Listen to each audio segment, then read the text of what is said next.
to the computer. All right. Hello. I kind of want to just like transform into like weird podcast voice. Hello, Kea Wilson. Um, hey, so thank you for coming, Kea Wilson, to this Q&A. And thank you again for writing your book, We Eat Our Own, which it's just a delight to be reading for the second time. I'm getting so much. I mean, I got so much out of it the first time, and I'm getting so much more out of it the second time. And so yes, thank you for taking your time out today to talk with us. The Awkward San Diego reading club, which called Sadistic Summer. Um, and I've been connecting pretty hard, and some of the readers have been as well. So yeah, to kick things off, can you give us a little background of how this book came about? Where'd the idea come from? What inspired you? There's so much political and cinematic history in there. How do you even start with this?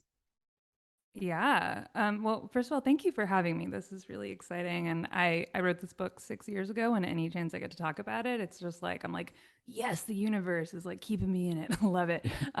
Yeah. So I guess like the origin story of my book is I was a teenage horror goon, and I watched a film called Cannibal Holocaust when I was like 16 years old in somebody's basement on some VHS that somebody had gotten from an older brother with like masking tape on the side. And it was like one of the first films I'd ever seen that like authentically disturbed me, which tells you something about me if you have seen this film, because it belongs to this genre of filmmaking that is trying really hard to shock you, is trying really hard to gross you out. But this particular film has a twist ending that I will not spoil, that challenges you to ask why you just watched this. And that is a question that I've wrestled with my whole life as someone who like had no parental restrictions on my media consumption from the earliest of ages. So yeah, I shoved it away in the back of my mind. And when I was about 25, I want to say, I was in grad school, and I had, it was like a historical fiction class, honestly. It was like something as banal as that. To like research event, which I think the teacher framed it as like that has a pregnant absence, and I was like, well, I want to know how they made Cannibal Holocaust, basically. Like I was so curious about this incredibly strange film, and from there I learned that there was a hell of a backstory to that film that was much more notorious than the film itself in a lot of ways, and I was like late to the party on that. Basically, the director was brought up on obscenity charges for making a snuff film because his effects were considered so realistic at the time that they thought he probably killed his actors. He had gotten his actors, who were all like really unknown people, to sign non-disclosure agreements that they wouldn't like make public appearances for almost a year, and he had to, long story short, in real life he had to trot them out in front of a courtroom and be like, I didn't kill them, sorry.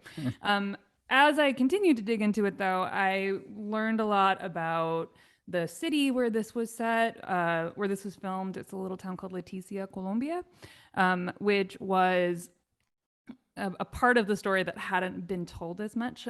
It was more or less like colonized, frankly, by a white dude from Tampa who, oh, sorry, my windows are closing spontaneously, spooky. Ooh, um, yeah, spooky. who had uh, gone down to the middle of the Amazon rainforest, this kind of no man's land where Colombia, Brazil, and Peru all meet. At the time, it was a no man's land. Now it's like a lovely tourist area.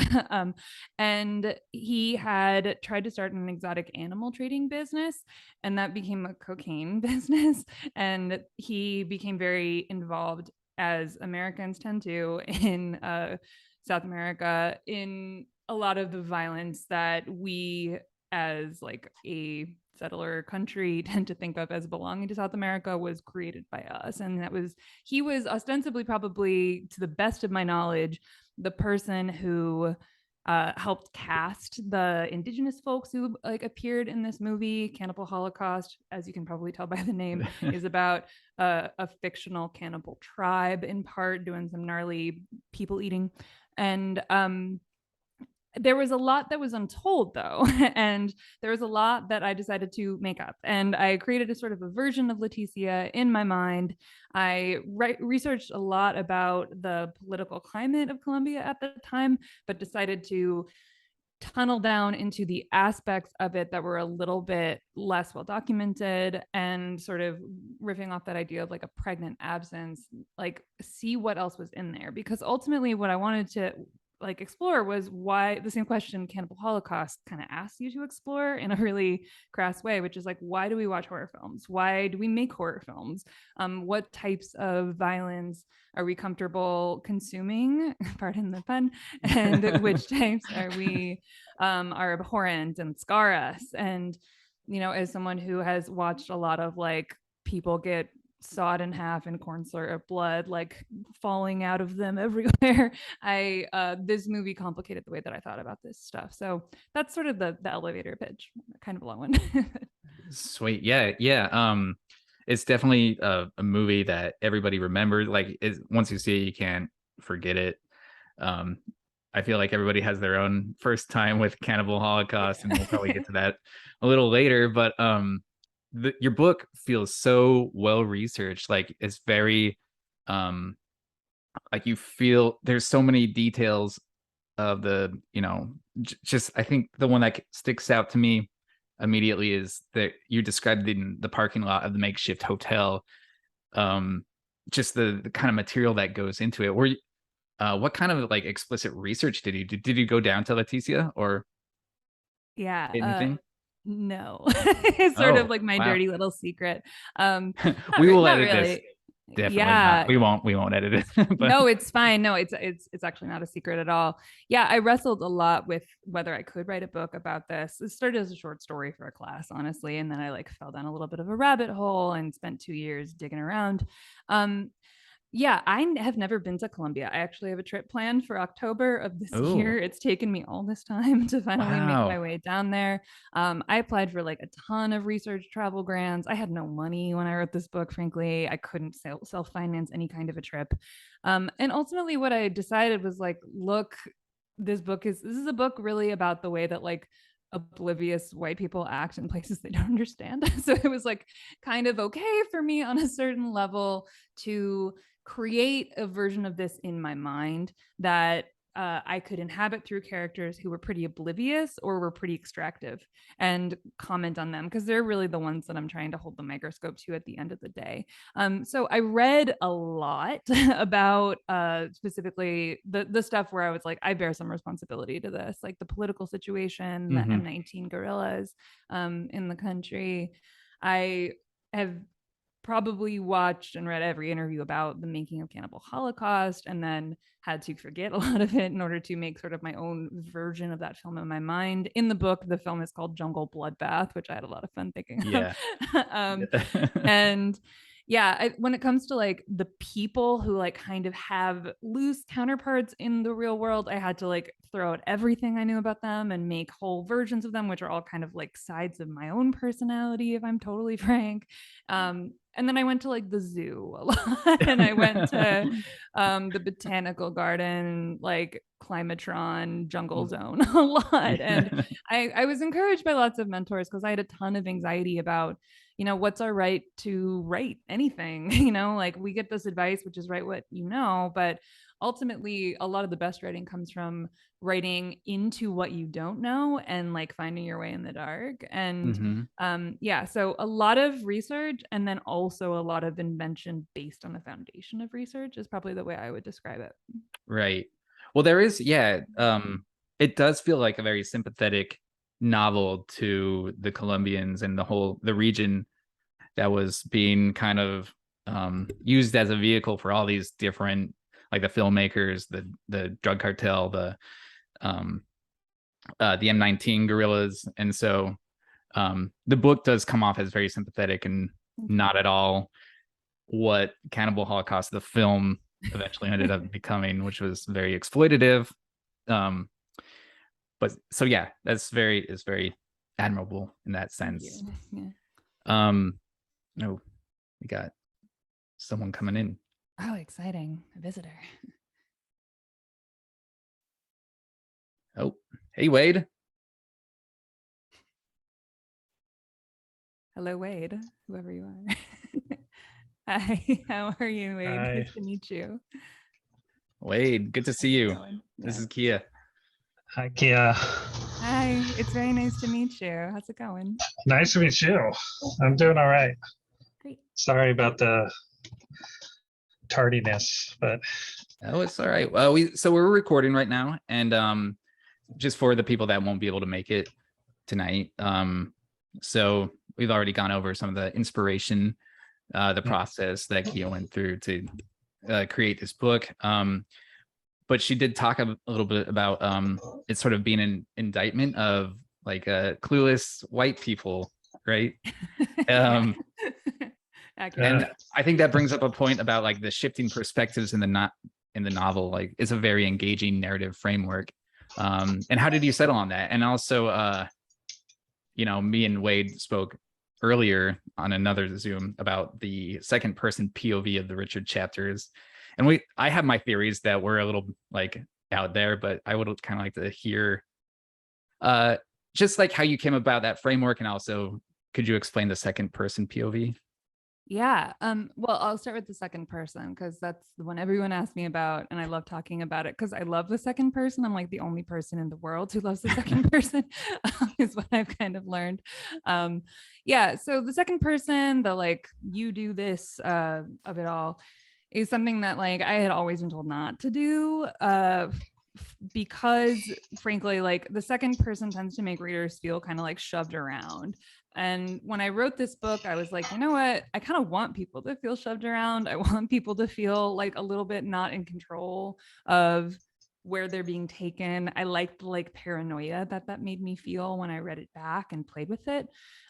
So the second person, and it also like it sort of creates a sort of weird sort of sense of alienation because like I'm telling you that you're doing something, and as a reader, when a writer tells you that, you're like, no, I'm not, I'm here. I'm like sitting over here. But because the book is about about half the book, I should say, is like focalized through this one actor who thinks he is in much more control of what he's doing than he is, and is slowly learning to like that he does not want to be where he is. It felt suitable, and it felt like a lot of fun, honestly. And it was an interesting writing challenge, like the biggest challenge of the second person is making not every sentence start with the word you. And it like I work really well under a constraint. I like having like a thing in my writing, like I make some choice that's going to be challenging for me because it forces my language to like do weird shit that it wouldn't do otherwise. In terms of the shifting perspective, so I have like a very, very lame answer to this and maybe a better one. The lame one is that like when I first started writing this, I was like, first, I can't like keep people in the second person the entire time. There's like a way that's going to feel alienating in a bad way as opposed to the good way I just talked about. But the other sense was like, I wanted to show all the things that Richard like couldn't see around him. And I also wanted to layer on the ways that like everyone in the entire book, with like a couple of exceptions, is not as in control as they think. And that sort of like panopticon sense of like all these different people are like looking at him and seeing different things felt right for what I was doing.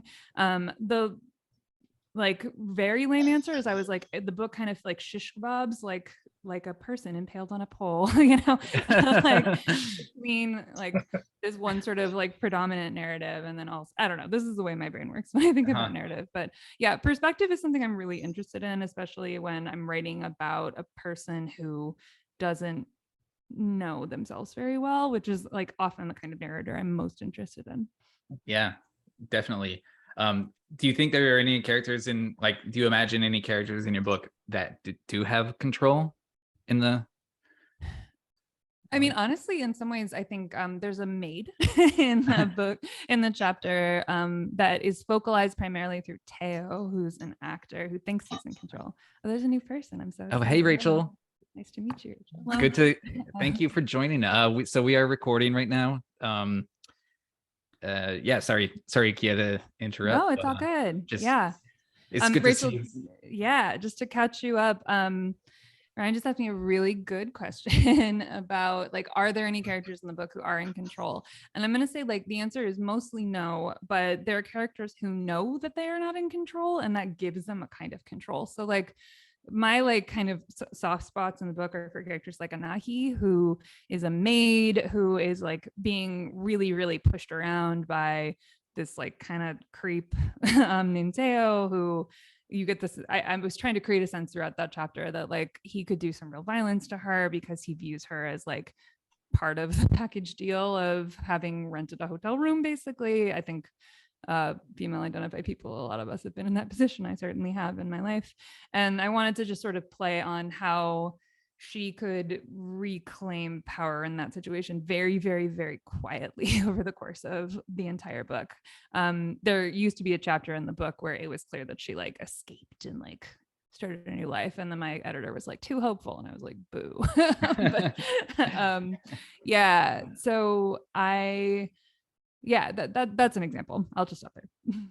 Oh, hey, Seal.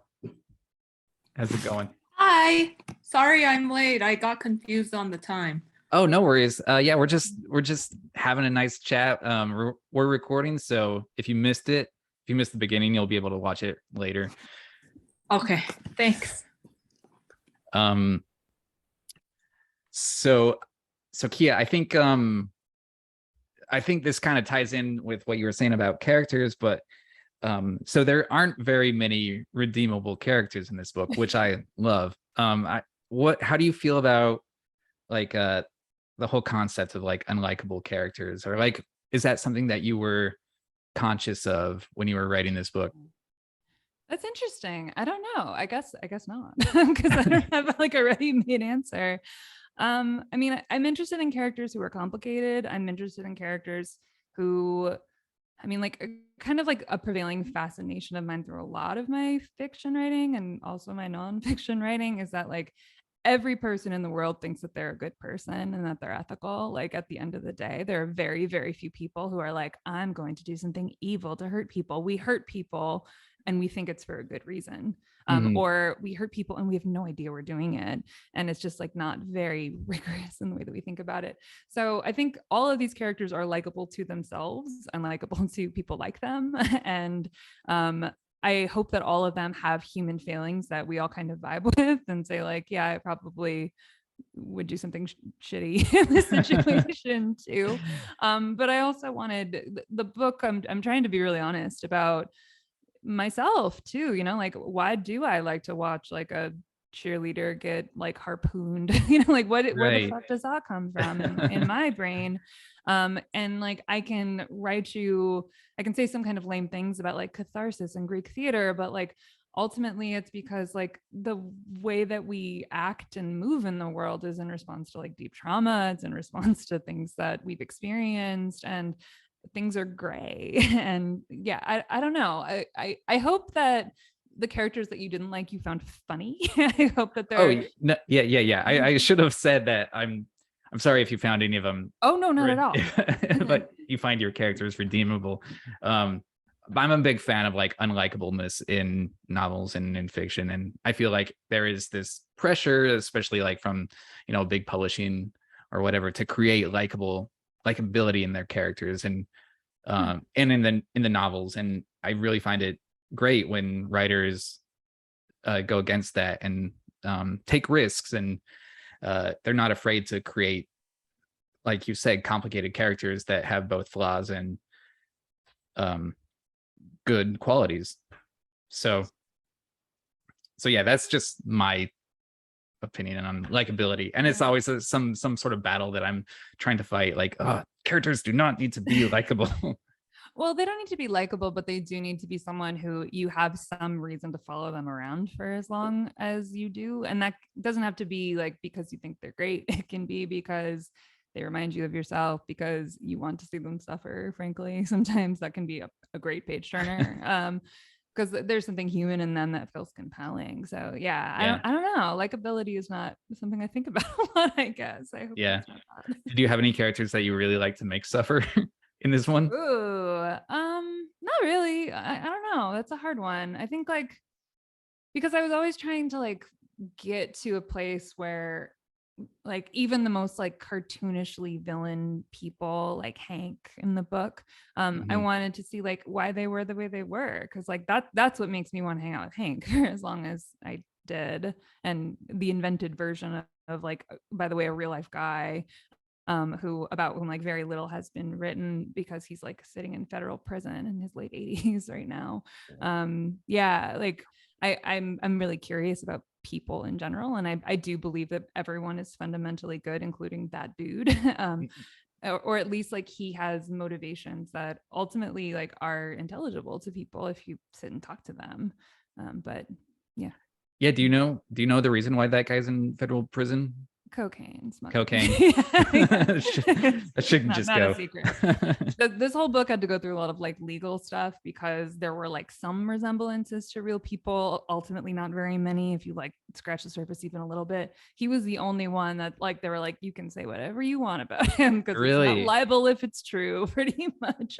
And I still like kind of like pumped him up and made him different and gave him sort of his own shape, because that's what you have to do when you're writing about real people. They have to be your fake people at the end of the day. Wow. So now I'm interested. Like, what kind of stuff did you have to change, or what kind of legal hurdles did you have to navigate to get it published?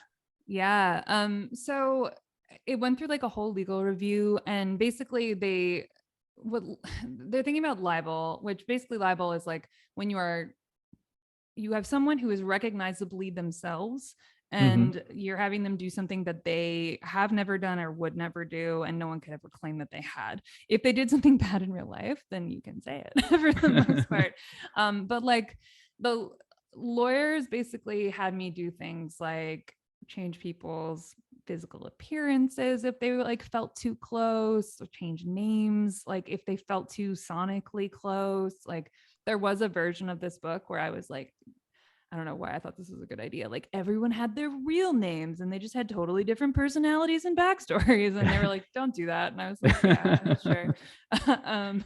And yeah, I don't know. Like surprisingly not very much when it came to like the creative content of the film at all, because like the film that this is loosely based on is itself a trope that was ripped off 18 Ways from Sunday. You know, like they're like after Cannibal Holocaust, there was Cannibal for Rocks, there was like a gajillion. Like it took a long time to find a fake name for this movie because there were so many real movies with like every conceivable cannibal related jungle name out there. So not a lot that way. Yeah, like there was a lot of like anxiety about legal stuff, and then absolutely no legal consequences at all once it came down, because like ultimately it's my own made up shit that I had fun with. Have you heard from anybody that was involved with the production of Cannibal Holocaust? Ooh, just one. Who? It's a funny story. So Carl Gabriel York, who plays Alan in the film, his sort of simulacrum in the book is Richard, called me at work No way, really? It was the weirdest thing I've ever experienced. In a lot of ways. Yeah, I was working at a bookstore when I wrote this, like making $12 an hour, and I was sitting at my little desk, like planning an author event, and someone was like, you know, Gabriel York is on the phone for you, and I was like, I'm dead. I'm not available. Can we please like talk about this later? And we had a really nice email exchange. He's like, shockingly, did not do a lot of acting after this film, understandable. Right. Ended up working in publishing for a little while. So like, sweet. Yeah. So he was like, maybe I can help you get more promotion dollars. And I was like, I don't know, man. Like probably not, but you're very nice. And like he read the book. He sent me some really kind words about it. He like, there were certain, while like the character of Richard has nothing to do with this guy, there were like details that he had given in interviews. He's a beautiful storyteller that I had like used in certain ways. Like there's a scene at the beginning where he's on a boat and then like a prop leg bobs up in the water. Like that's something that Carl Gabriel York actually saw. And so like he was like, how did you know that? And I was like, you put it in an interview, my friend. And yeah, we're not like in touch or anything like that, but he's the one person. And it was incredibly surreal, because it did feel like for a second, like, oh no, someone who I made up is calling me. But like it wasn't. He's just like a dude who lives in San Francisco and has a completely other life now. And has a great sense of humor. Oh, that's incredible. Yeah. That's actually I love that scene when they're taking him out in the boat and he sees the leg, and then they get to the scene where they're chopping that other dude's leg, and it's just like the whole reality is shifty, and like you don't really know what's real or what's, like, you don't yet know that it's a prop or a movie, and he doesn't know, and it's just this level of like reality and unreality, mixed together, and that's like a through line throughout the entire novel, which I love. Like it's so much dread and uncertainty and everything, and so Thank yeah, you. it was awesome. So you've said that you've kind of mentioned your relationship with horror, and I know this is a very like personal thing for everybody. Every horror fan has their own reason for liking horror, and so I'm always curious about like why you, or yeah, you Yeah. like horror, and what can we gain from horror? I have 1,000 different answers to this question, and it evolves a lot. I mean, we were talking a little bit at the beginning of the conversation about how part of why I started writing this book was to kind of figure this out, and then I was like, nope, can't. I think like for me, horror has always felt like, on one level, like a really safe space to confront really intense feelings and like know it's all going to be fine, and even be able to find it like pleasurable and abstracted because like someone's getting their arm sawed off but you're looking at the special effects, Yeah. or just like in a hyper violent world, to see stylized violence and to be given permission to have reactions to it other than just like paralysis and fear and sadness is like, it's nice. It's novel. I was telling you at the beginning of the call that like my day job, I'm a journalist and I write a lot about like car crashes and things that like are really, really traumatizing and upsetting. And it's kind of cool to have like this one weird hack to like look at something that is as violent as I report on every day and know that I have like a couple of sets of like emotions that I can deal with it. That's sort of the personal sort of take on it. The other thing is just like style. Like I love genre. I think genre fucking rules. It's so great to like, there's something really cool about like archetypal story forms that like are so familiar. I can predict when like in a slasher film when somebody's going to jump out from behind a door, give or take, but the way that they're going to do it is going to be different every time. The style that they're going to layer onto it becomes the focus because the plot is so rigid in a lot of ways. And when they screw with the plot, it's like I'm watching someone's mind work in a way that's like much more like blunt than other forms of well, not always, but like than other forms of media. And that's really cool. I just think horror filmmakers are incredibly creative, and horror writers too, because they have to be, because they're working in this like really like rigid trope in a lot of ways, and they have to make it flexible, and they have a lot of fun. I also think like horror people are like really sweet and ethical most of the time. This is what I found, especially since writing this book. I was like, oh, this isn't just like my weird friends. This is like all of them for the most part. Like, I thought it was funny that you called this the sadistic summer book club, because like there are not a lot of sadists who really authentically like horror. I feel like sadists like game shows and stuff. Yeah. So yeah, I love horror. I think it's like, it's also like the root of all narrative. When you get down to brass tacks, the first like horror films ever were horror films, pretty much, like full length ones. The first, like you can read almost all legends through a horror lens if you want to. It just rules. I love it. I love all of it. I love the bad stuff. I love the good stuff. I love all of it. Yeah. In fact, I think I just an hour ago, I read that scene between Ugo and Hank where Hank is showing him these horror movies in his house, and Ugo is trying to like, is that how you say the name? Ugo? Is that how you pronounce it? Yeah, it transliterates to Hugh. I had a lot of fun making up that name because it transliterates to like Hugh Velvet. Yeah. That was really good. So. And Hank is saying like, all the film, like, you're not doing this right. Like all horror is the same, and Ugo is trying to, which it's just like such a cool scene because you have these like two masters of kind of manipulation or whatever, like going head to head, and you don't know who to root for or who's like coming out on top. But yeah, that was super masterful. Appreciate it. Um, have you had any weird experiences with horror fans? Jeez. Any weird ones like with fans of the book, you mean? Like, I've been to a few horror conventions, and I Yeah. love horror. I love horror Sure. people. I love but you do often run into like the like Will Actually guy who Yeah. I don't know, probably. Maybe it's just like who I like to surround myself with, but not a lot, honestly. Yeah.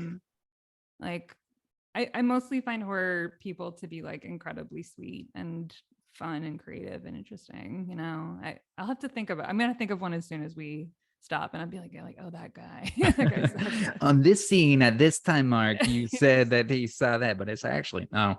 You know what? Now that I'm thinking about it, there's one like I had got exactly one negative review for this book that I know of, and if there were more, don't tell me. Basically, and it was like these two podcasters who were just like really hilarious, like just really, really funny.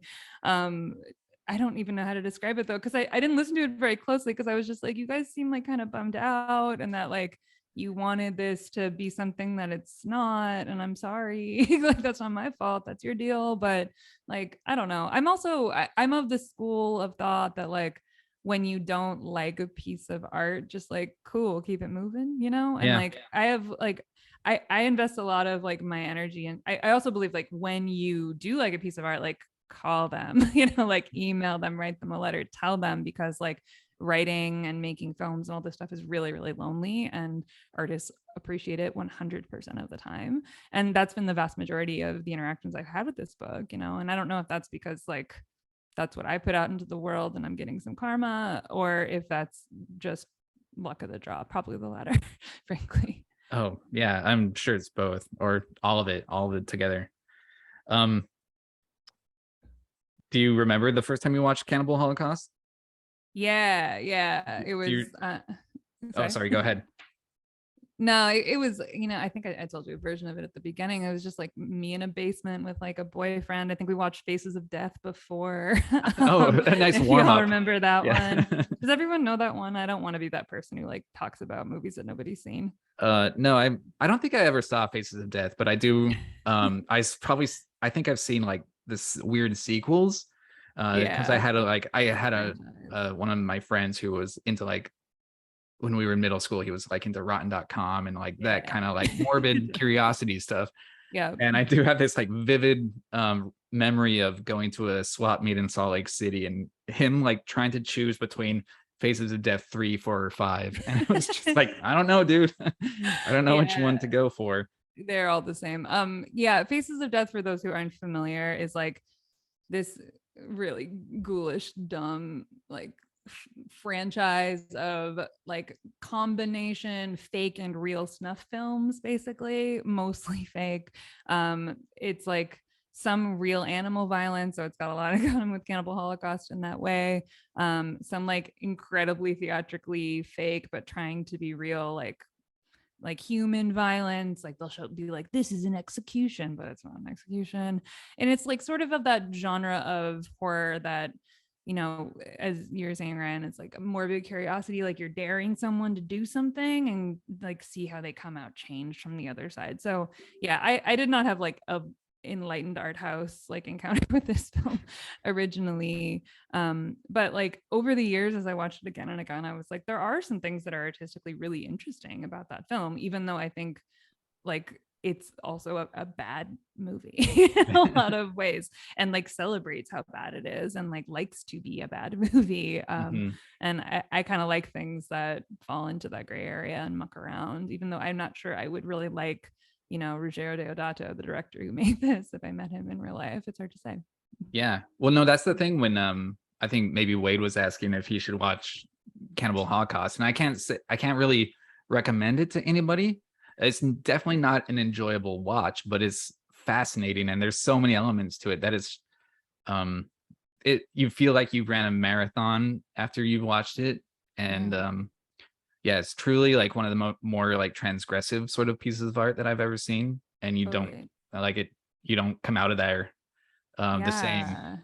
Well, it's like a hard genre to make transgressive too. I mean, it's really what it comes down to. It's a horror is a genre that's like you're gonna see blood and blood, and like the way that movie cultivates dread and using just like narrative techniques that like were not a thing before that. I like when people don't know what Cannibal Holocaust is, I say like, have you seen the Blair Witch Project? And I'm like, and they say yes, and I say it wouldn't exist without Cannibal Holocaust in a lot of ways. Like the whole cinema verite, paranormal activity, all that shit like would not be around without that film. And it is one of the most beautiful soundtracks I think in horror. Frankly, I think it's some incredible things happening there. The effects team is really, really, really cool and good. The things that are not effects are disgusting, and I hate that they killed animals for this film. I really do. That's why I don't recommend it to people, is the animal violence at the end of the day, frankly, because it's horrible. It's abhorrent. There's no excuse for it. And the folks who have made like tributes to Cannibal Holocaust since then don't do that part of it anymore, but they kind of miss the point anyway. Yeah. I don't know. Have you ever seen the vinyl edition of the soundtrack? No, I haven't. On the center label, it's like a top view of the woman getting like so it's like when you put it on the turntable, like the needle is or like the whatever that's the spool like is coming up. She's on, coming up through her mouth. But yeah, that soundtrack, I've been listening to it for since we started reading this. It's great study and writing music. Very awesome. Totally. It was in a episode of Euphoria recently. That was like my thing that everybody called me after. Yeah. I don't know if you ever watched the Channel Zero series. I do, yeah. It was also in one of those episodes too, the Cannibal Holocaust theme. But yeah, so we have a few minutes left. Do any of you guys have any questions? Rachel? Yeah, I have a question. Kea, I really love the book. Thank you for coming and talking about it today. I guess my question is about medium. So like, I really love it when women write about horror films. Kiera Janis, who wrote House of Psychotic Women, is a friend of mine and an amazing horror writer. But she chose to write that in a very like nonfiction way, talking about her own experiences. And I guess my question is, when did you decide to make this a fictional piece, as opposed to just writing about film? Ooh, that's a good question. I think when I wrote this, I didn't write any nonfiction, so it wasn't even a choice. I was like, we're doing fiction now. Now I don't know how I would encounter it. I've read some fantastic. I haven't read that book, but I'm going to look it up. Thank you for the recommendation. Like another like nonfiction book about horror written by a woman is Night Rooms by Gina Nett. That's another. Okay, cool. You know it. Another one that I was like, man, like maybe this would have been the way, but no, I think like I'm someone who kind of by nature, like when a question is so big that like I don't. Thank you for typing that in the chat. That's really useful. Oh, there's Night Rooms. Great. Wow, we're so loved it. When there's like a question that obsesses me enough that I want to write about it, I usually am obsessed enough that I want to like create a whole world around it, frankly. And I write nonfiction for my day job now. And it's the kinds of questions that I think are really, really interesting, but not interesting enough to write a book. It's like really where I'm at. Like Ryan and I were talking at the beginning about how like a lot of this book started as like an assignment for an MFA class, frankly, where a teacher told me like, find a space in a historical story that was like a pregnant absence that is like, so you don't know what the hell happened, that you have to make it up and you have to like see where it takes you. So yeah, maybe someday I'll write nonfiction about horror. I don't know though. I think like it's one of those things I love too much to try to just analyze in a normal way.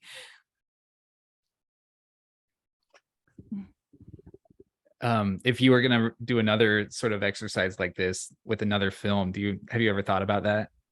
Ooh, like inspired by another film?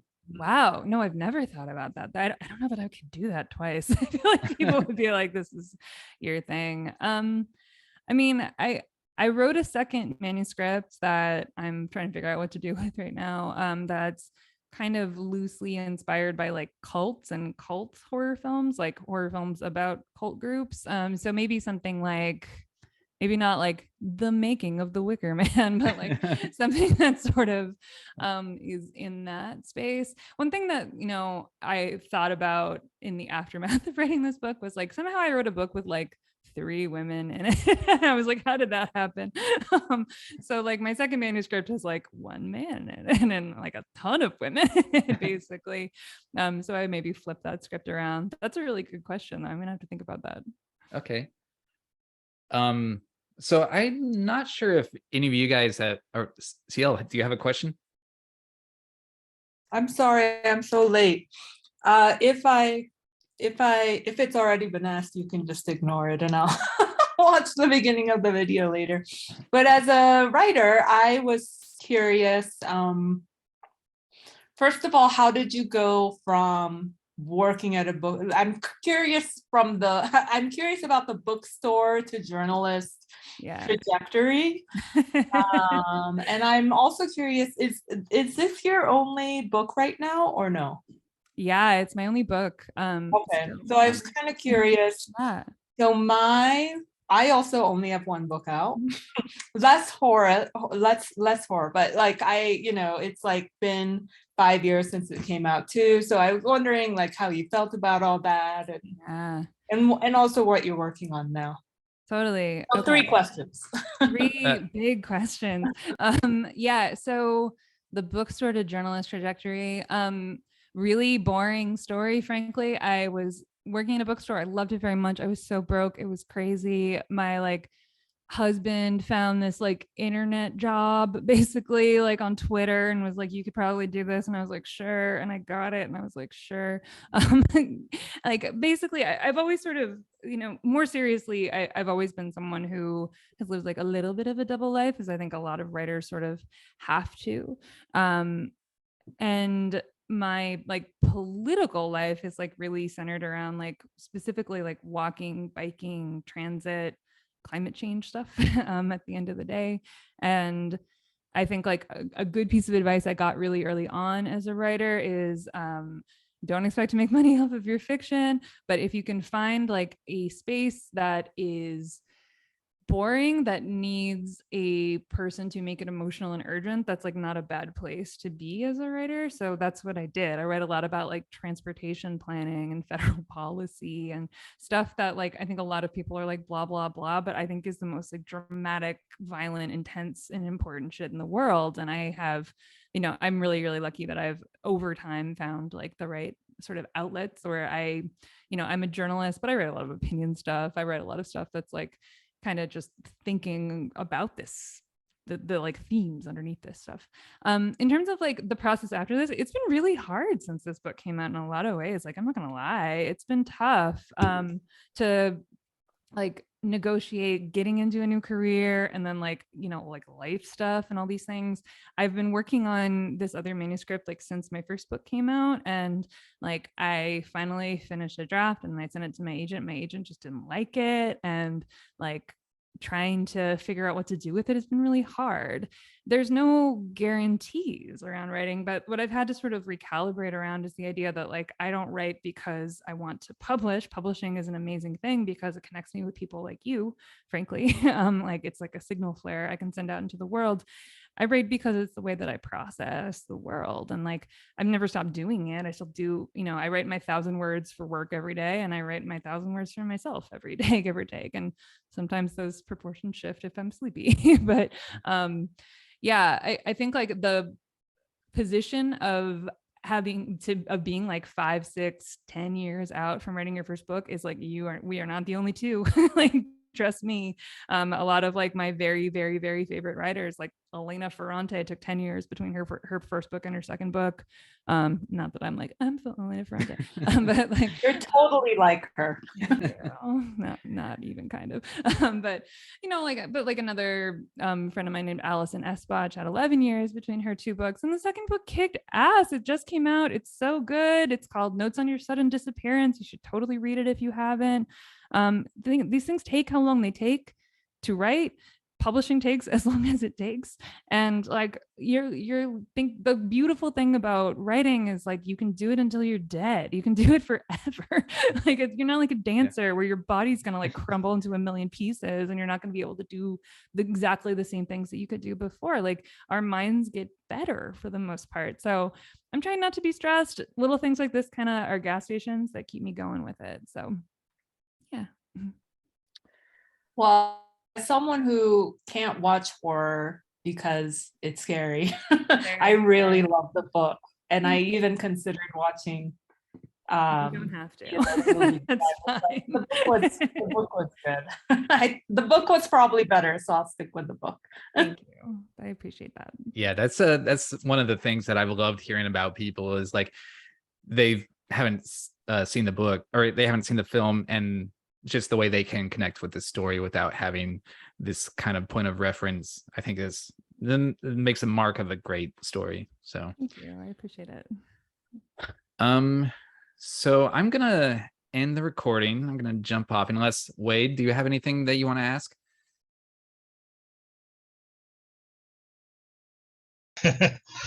No, I think you answered a lot of the questions I had, because my first thing, I have not seen the movie, and my first thing was like, are these people real? Like, is this really reflecting of the film?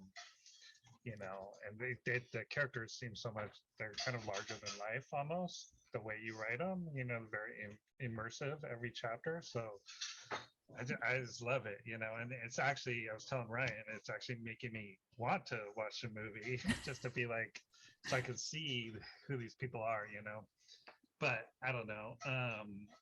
It's interesting that you say horror fans or horror people are so sweet, and and then this director is like one of the worst people on the planet, practically. So there's a little contradiction there, but I really have enjoyed everything you've been saying. So thank you. Thank you. I appreciate that a lot. Cool. All right, everybody. Well, thank you so much, Kea, again.